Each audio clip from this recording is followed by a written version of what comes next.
125 million people need daily assistance. 60 million people have become displaced or refugees. The level of international support has been much less than needed.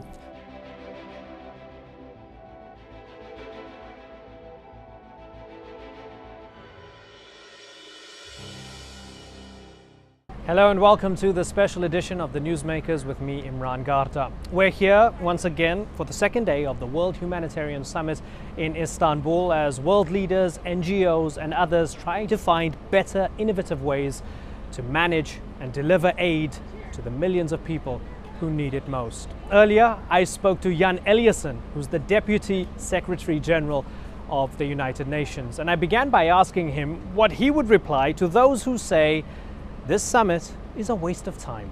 We proved them wrong by sending strong messages from this conference that we're going to do things differently in the future and as soon as possible. I think the meeting is a great step forward, a great mobilization of efforts, putting people in the center, and we can see results in the area of prevention, in the area of respect of international humanitarian law, in the area of humanitarian and development activities coming together as one, in the area of implementing the new goals that we are talking about relating to those furthest behind, and of course progress in the area of financing for development and finance with humanitarian action. There are a number of very concrete hands-on commitments made, and this is not a talk shop, this is a meeting for action. It's a alarm clock, in fact, of us putting human beings in the center, the huge suffering that we see around the world, not least in your own neighborhood. If a Syrian refugee is watching this, what message do you have for them? Well, the message that I would want to say from the UN generally is, of course, we hope that the talks will continue so that we can finally have a peaceful settlement of the conflict. But that is going on in New York and in Geneva, those discussions. But what we discuss here is how we can better help people with humanitarian assistance, not only in Syria, where the suffering is enormous, but also in the neighboring countries. I was in this country 6 weeks ago. I saw the situation at the border of Syria. You have done a great job taking care of so many refugees in the country, but we have enormous pressures on infrastructure here, Lebanon and Jordan. There are commitments made to make sure that we don't only give humanitarian assistance, but also help with infrastructure. This is one of the concrete aspects coming out of this meeting. We've seen schools and hospitals bombed, child soldiers being recruited in places like South Sudan.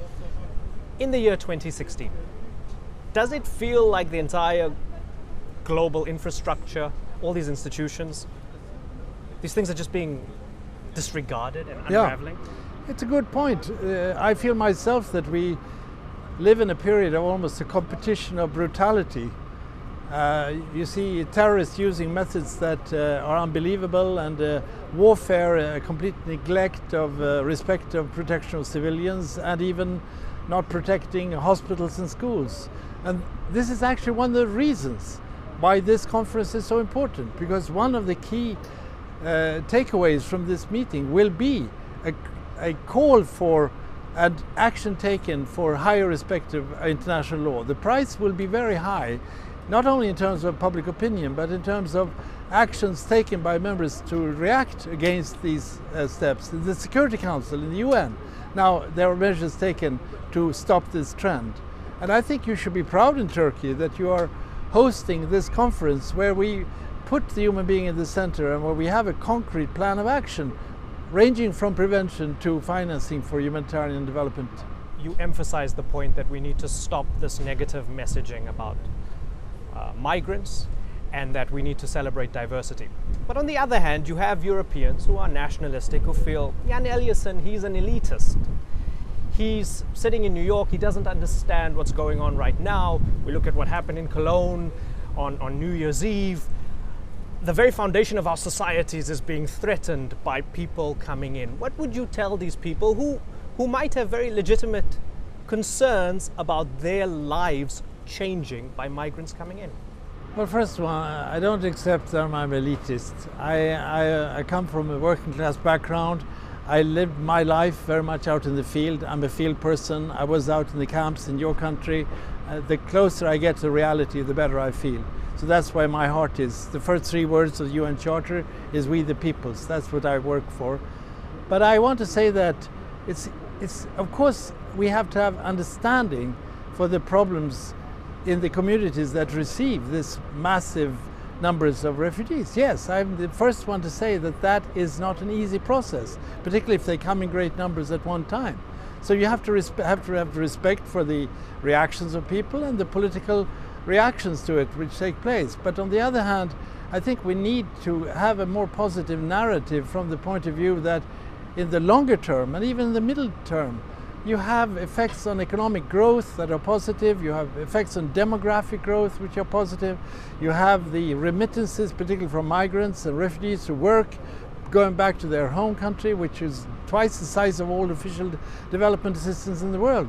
And then I claim, maybe too idealistically, that we must understand that our nation states build on diversity, the beauty of diversity. If we go the direction right now where fear-mongering is taking place and making people divide their population into different groups, then you have a division which goes very deeply into our societies and which questions the nation state hosting different groups, minorities, different religions, different cultures. And that I think we need to battle. And that's why also in the European context, as a former foreign minister of Sweden, that I say I'm concerned about the fear factor that leads to polarization and division and people who actually fish in rather murky waters. Very passionately put. Sir, thank you very much for joining us. Thank you. People here are also trying hard to prevent crises from developing in the first place, whether that's due to a conflict, an epidemic, or people losing their homes after a natural disaster. Francis Collins has more.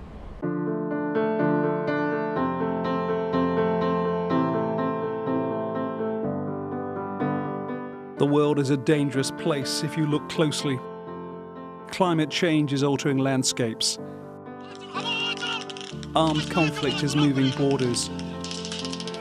Refugees are influencing politics across many countries. Even the spread of the Zika virus is causing international concern.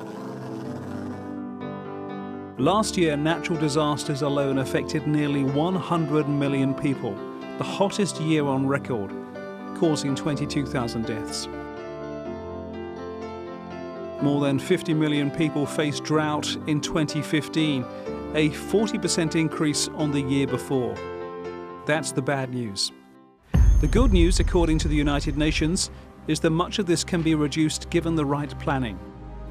It was agreed last year, a 15-year plan they've termed the Disaster Risk Reduction. We created the World Humanitarian Summit. The UN says there's plenty they can do. They praised the Philippines for its swift response to Typhoon Kopu last year. Early warning systems, clear evacuation points, pre-positioned aid in remote locations, all helped lessen the effect and the misery. But they make it plain a more equitable system of aid is required. The only way to cope with future disasters, says the United Nations, is for everyone to agree to global standards on many subjects. And that includes the plight of refugees and reducing poverty across the world. Francis Collins, The Newsmakers. Earlier, I spoke to Robert Glasser. I asked him how it's possible to minimize risk when so many players are involved. It's a huge challenge. It's a bit like saying, how do you fight poverty in a country that's racked with conflict? It's limits to what you can do once a conflict's already broken out, and once you have the breakdown of services, you have people who can't function even basic functions without at risk of losing their lives. So in those kinds of environments, it's really challenging. That's why, from our perspective, from the perspective of UN Office of Disaster Risk Reduction, it's really important to be engaged before conflict breaks out, to work on prevention of conflict and even the factors that can contribute to the outbreak of conflict, like extreme weather and drought, food insecurity. Spell that out to me in a nutshell. How does extreme weather or even global warming lead to conflict? When we talk about the outbreak of conflict or war, the causes are always complex. But I can give you a few examples. If we look at the fighting in Darfur, Sudan, it was preceded by an intense drought that resulted in movement of pastoralists into Darfurian farmland. It wasn't the cause of the conflict, but it was a contributing cause. If we look at Syria, even the outbreak of the Syrian crisis, it was preceded by an unprecedented in modern times drought that led to tens of thousands of people moving from the countryside into cities. It wasn't the cause of the Syrian crisis, but it clearly contributed to that crisis, which has now had these ripple effects, including in Europe. Every time you have one of these reports come out saying desertification, etc., might have been one of the precursors to Darfur, or the fact that there was a drought and lack of food, etc. in Syria that might have been a precursor. There are those who say you're taking away the agency from the people who are killing other people. You're making excuses for them. How do you respond to that? Well, I respond to that by saying I would not want to take away that agency, because ultimately in conflict it is choices people are making early on. And there is tremendous injustice and violations of human rights, and a responsibility for governments to do whatever they can, of course, to avoid conflict and resolve conflict once it breaks out. But there are other elements involved in the causes of the conflict. Of course, there are cultural, religious elements often, there are issues over land and ownership, and linked to those things, and a contributing factor is environment as well. And with climate change, we're seeing the frequency and severity of drought, for example, in Africa, increasing, and this is going to lead to movement of people and is going to contribute to additional conflict. Why are we so short-sighted? Let me give you, say, 3 examples. Syria, South Sudan, Libya. Why couldn't we see the chaos coming? I think with disasters more generally, I think human beings are hardwired, first of all, to rapidly forget traumatic events, and secondly, to live in the moment rather than anticipate the future. When you put those two things together, they may have worked in hundreds of thousands of years of human evolution, but in a world of 7 billion people going up to 9 billion, it's dysfunctional. And that's why, from my perspective, we need to really, and disaster risk reduction is basically a set of tools to help us overcome that hard wiring. We need to be able to understand the costs of risk, and then that needs to be factored into the political choices and the economic investments that countries are making. Now, there are all these multiple fires that we're all trying to put out. What are we not, say as the media or the ordinary layman, what are we not privy to that's on your agenda, somewhere that you're worried about perhaps, that you feel that things might slowly or very quickly unravel, and you're keeping an eye on, whether it's a country or something? So for me, it's a very easy answer to that question, and it is that everything we do to reduce disaster risk and the need for humanitarian response will be a waste if we don't rapidly reduce greenhouse gases. Because climate change, I really sometimes think that people don't understand what a fundamental risk this is, hazard this is. If we don't reduce greenhouse gases, the decades ahead, the increase in extreme weather, in pandemics, and the emergence of disease, in conflict as a result of the issues we've been discussing, will just completely overwhelm any efforts we're trying to do to reduce risk. It's like that Dutch fable about the boy with the dam, and there's a hole in the dam, it's about to burst, and he puts his finger in the dam to stop it, or his thumb. Ultimately, that's what disaster risk reduction is in the face of climate change. So you guys do magnificent work, but then you have politicians, and we might have the most powerful person in the world come next year being a climate denier, Donald Trump. Possibly. He says climate change is invented or manufactured by the Chinese, right, to destroy the US economy. That screws up everything for you guys, doesn't it? Well, I hope, given that it's not a debatable issue from the scientific community, that's the group I trust to give me the information about this. So I would hope in the case of the US election that there's a lot of rhetoric, but that the reality, look, I think even if a politician believes that, sadly, over the next decades, they will become increasingly convinced, because the frequency of disasters, we have our hottest 12 months ever. We're already on track for 1.5 degrees of warming. Even if we stop all greenhouse gas emissions today, we would still have continued warming because of the inertia in the climate system.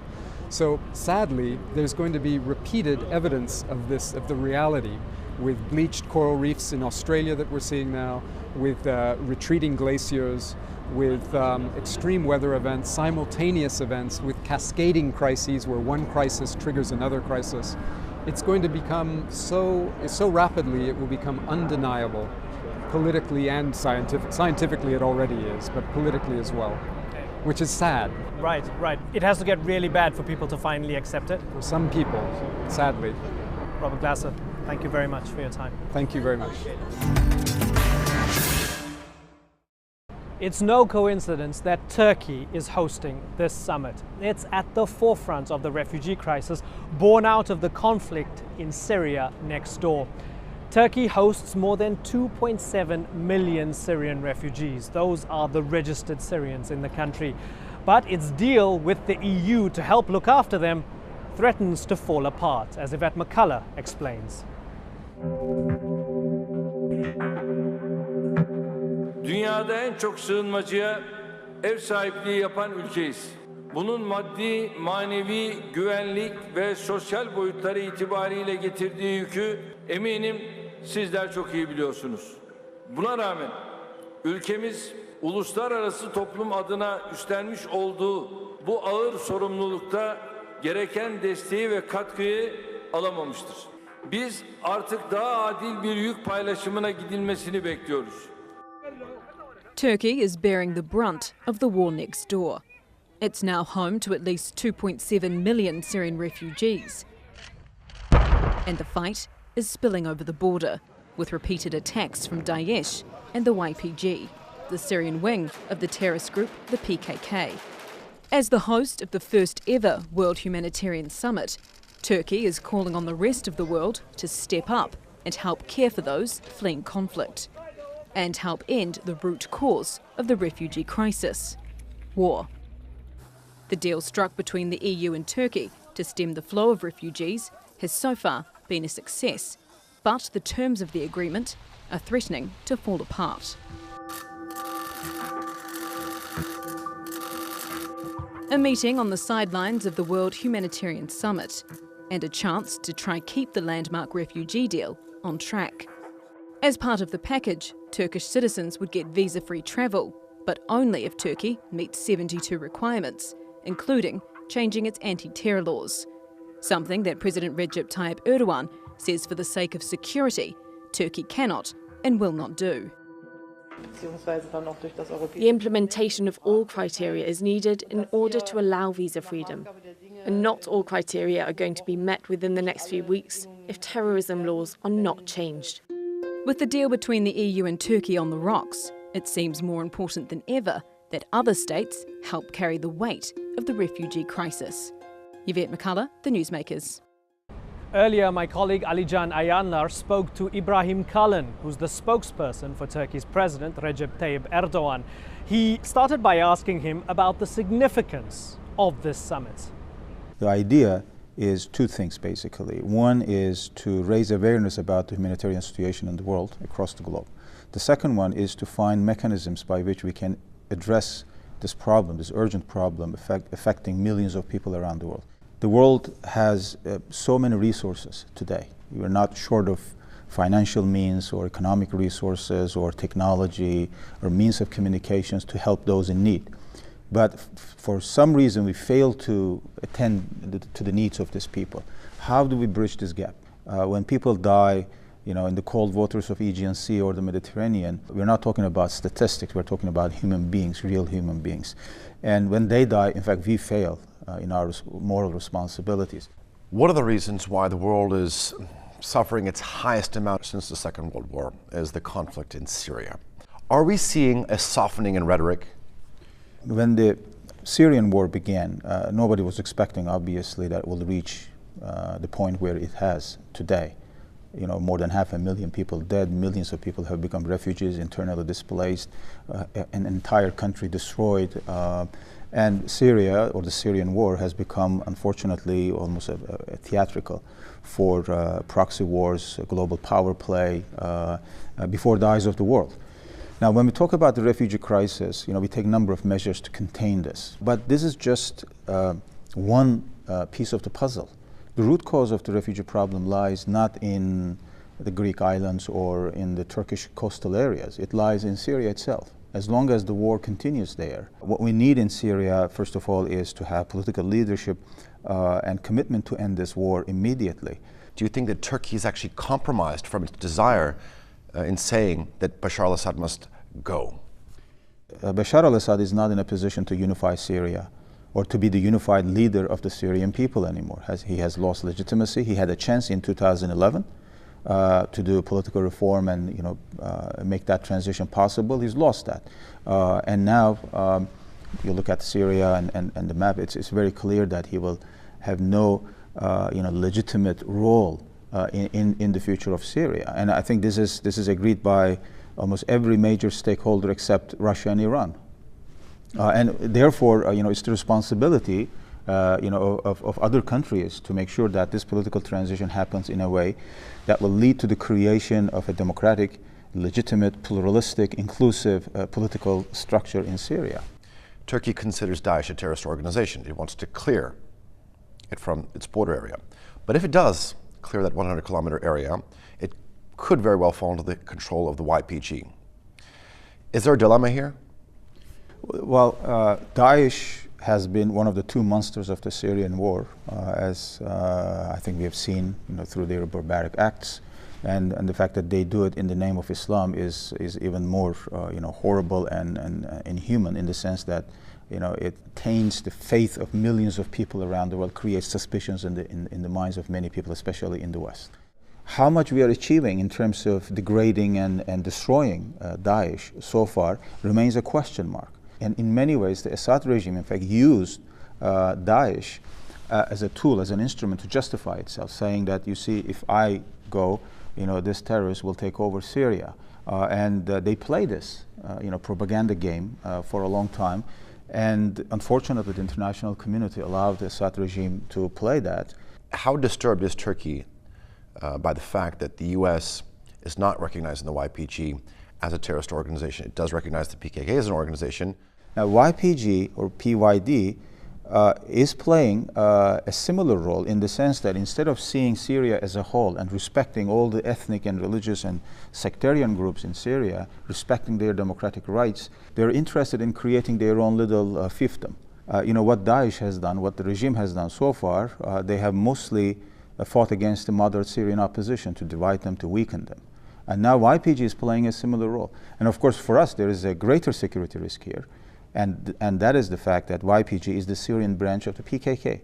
You cannot fight Daesh with another terrorist organization, has happened in the past and has always backfired. Is joining the European Union still a top priority for Turkey? It is. Joining the EU is a strategic priority for Turkey. Turkey has not changed its position on this issue. I think we have a chance to create, what we might call a culture of coexistence and ethics of coexistence together, and provide really a wonderful example, what the Spanish historians call convivencia, that is living together and creating a common good. Obviously, we want to join the EU with that kind of a perspective. It will benefit Turkey, it will benefit the EU, as we have seen in recent years. For example, global energy security, in fact, requires that we cooperate more on energy, on security, and on other issues. But unfortunately, it's been more than 10 years, 11 years now since we officially began the negotiation process. And if you look at how many chapters we have been able to open and close, and unlike the 35, 36 chapters that still need to be open and closed, by this pace, it will take another 100 years or so, for Turkey to complete all this process and join the EU. Now that creates a lot of suspicions, obviously, here back home. People begin to question the very idea of the EU, why they are putting all these additional conditions to Turkey when in fact they don't to other countries.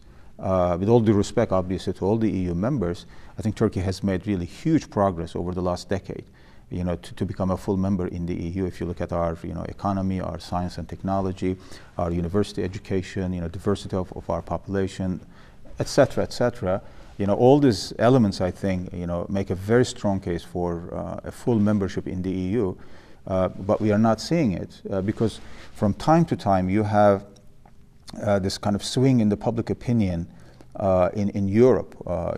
Things move in different directions. Far right, for example, is on the rise in Europe. That creates a backlash. Islamophobic acts and discourses are on the rise. They are kind of legitimated. They're normalized as a kind of reaction to what Daesh and other terrorist organizations are doing, and all of that creates an environment in which Turkey's EU membership becomes questionable in the minds of some people in Europe. But as I said, it creates a lot of questions here back home in Turkey also. Will Turkey abide by this new deal with the European Union if the visa deal isn't implemented? Well, first of all, we want to implement the visa liberalization agreement. In fact, Turkey should have been part of the Schengen a long time ago. We've been negotiating to join the EU as a full member since 1963. But since 2005, we have officially been negotiating, to implement a quick communautaire of the EU to become a full member.